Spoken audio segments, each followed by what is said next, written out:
Halo, selamat datang. Kita ketemu lagi bersama saya Antasina Urban Farming. Nah, di sini saya akan menggambarkan atau memperlihatkan lahan eksperimen saya sebenarnya.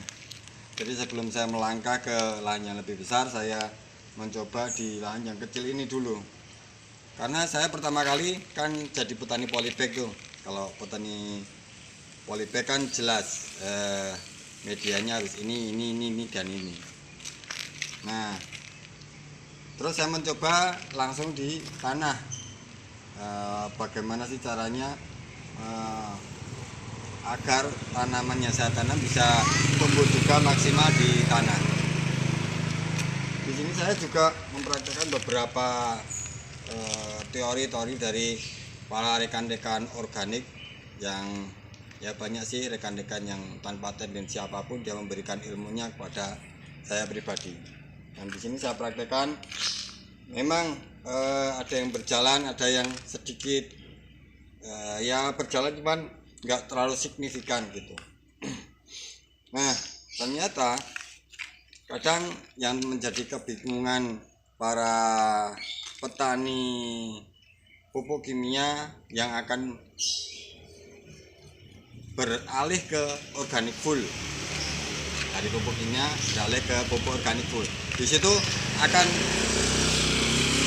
kesulitannya apa? Mengawalinya seperti apa gitu? Mengawalinya seperti apa? Belum ada gambaran dari mereka. Nah, di sini saya gambarkan tanaman yang akan dipindah ke pupuk kimia atau lahan yang full organik itu adalah yang pertama yang harus kita ingat adalah kita membayangkan dulu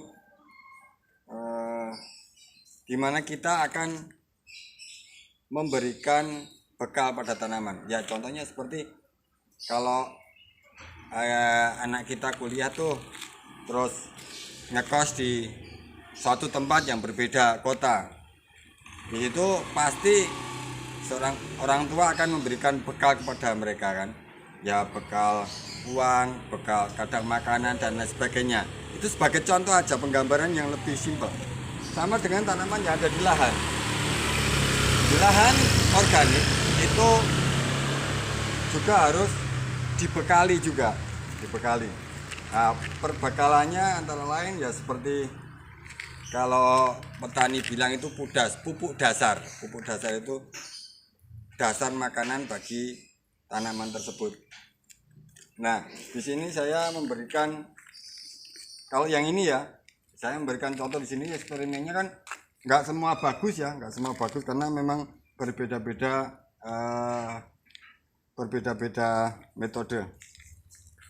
Nah, di sini saya juga membekali tanaman ini sebelum saya pindah ke sini, saya bekali tanahnya dengan kompos juga, dengan kompos. Kalau ini dulu ya jujur pakai kompos sekam bakar dan tanah yang ada di sini. Jadi bekalnya dia itu kompos. Dan juga bisa tumbuh walaupun ini diserang sama bekicot. Ini diserang oleh bekicot yang tanpa cangkang itu. Terus saya berikan kulit bawang ini untuk mengantisipasinya. Dan mulsa-mulsa organik seperti rumput-rumput seperti ini. Rumput-rumput yang ada di sini saya potong-potong, saya masukkan di sini biar pH-nya juga bagus, biar tanaman dapat menyerap unsur hara di dalam secara baik. Nah, dan nanti ada yang namanya bekal pupuk susulan. Nah, kalau di kos-kosan itu kan 1 bulan habis kayak gitu kan. Kos-kosan itu 1 bulan habis Pak, minta lagi sangu untuk beli makan dan sebagainya. Nah, itu yang dinamakan pupuk susulan. Pupuk susulan yang saya berikan di tanaman saya ini, karena tanaman saya lebih ke vegetatif ya, sawi, kale itu kan ke daun bukan ke buah. Saya memberikannya selalu casting dan kompos. Biasanya saya berikan di bawahnya mulsa organik ini. Jadi mulsa organik ini saya buka, saya masukkan kompos di situ atau casting di situ. Saya masukkan, saya tutup lagi, terus saya siram. Ini dulu adalah lahan yang minim sekali unsur hara. Kalau rumput itu jelas sudah bisa tumbuh di sini. Cuman untuk tanaman yang lain itu sangat sulit tumbuh maksimal gitu loh. Jadi saya rasakan cabenya sekarang semakin lama semakin pedas, tidak seperti dulu yang tidak pedas.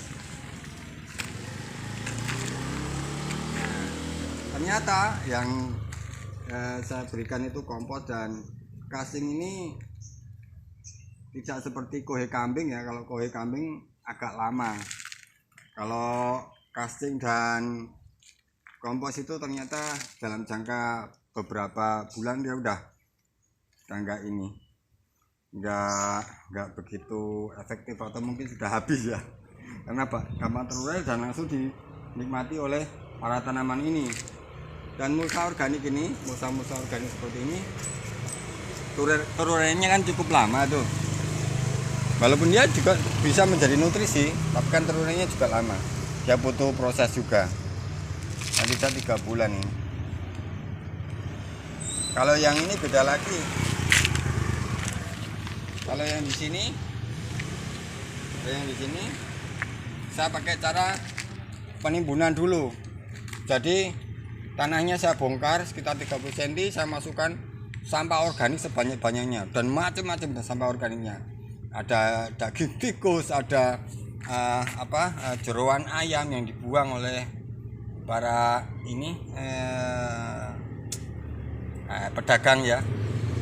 Ada kulit buah, ada pokoknya sampah organik. Saya masukkan di sini, saya tutup mulsa organik lagi, saya tutup tanah, saya taruh mulsa organik di atasnya. Ini kan mulsa organik seperti ini, daun kering, rumput-rumput. Saya masukkan. Setelah itu saya tunggu selama 1 bulan. Setelah saya tunggu 1 bulan, baru bisa saya tanam. Nah, sebelum saya tanam itu pun saya cek dulu, saya cangkul dulu untuk bahan organiknya udah jadi atau belum. Tak buka, kalau sudah jadi tanah, baru saya tanam. Ini tanahnya liat. Kalau yang di sini beda dengan yang di sana. Di sana itu tanahnya berpasir. Kalau di sini tanahnya liat. Kalau tanah liat kayak gini, biasanya saya campurkan garam juga dan pasir, biar tanah liatnya nggak lengket gitu. Dan ternyata berhasil. Jadi pupuk dasar itu tidak hanya kohe ya, tapi juga bisa dengan bahan organik. Jadi dengan bisa ada gambaran ya, kalau mau merubah tanah pukim menjadi tanah organik, atau bagaimana cara mengawalinya. Pertama kali buka dulu, kasih bahan organik, bisa apa saja, bisa kohe, bisa sampah ini kayak seperti ini, sampah pokoknya yang dari tanaman itu namanya sampah organik. Ini bisa caca atau tidak, monggo terserah.